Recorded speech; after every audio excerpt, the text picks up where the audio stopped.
I can't say there's anything surprising except maybe the scale of it. This is the largest 2-year increase in spending after inflation and population growth outside of a recession period since the early 1970s. So it really is quite an extraordinary burst in spending.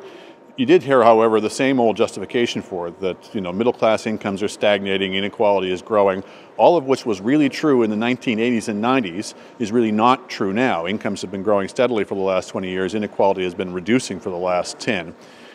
Even if that were true, even if there were this situation to be remedied, if you actually look at how much they're spending, only a tiny fraction of it is for the fabled infrastructure that's supposed to increase our productivity and raise growth in the long run. And when you look at even their claims for that, about what difference that infrastructure spending would make, it's 0.2 of a percentage point this year and 0.4 of a percentage point next year.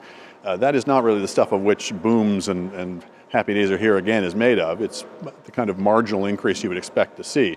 So all in all, it's a lot of spending for not much progress against a not particularly crisis situation, despite their attempts to inflame it into that.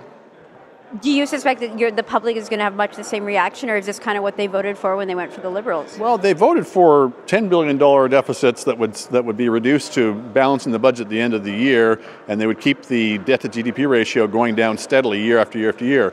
All of those things have been set aside.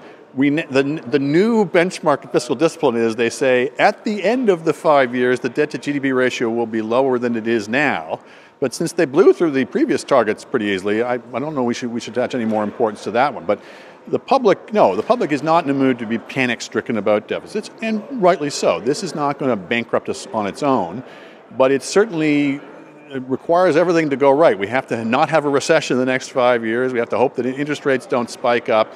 If none of those things happen, then yeah, we'll probably keep the debt to GDP ratio the way it is.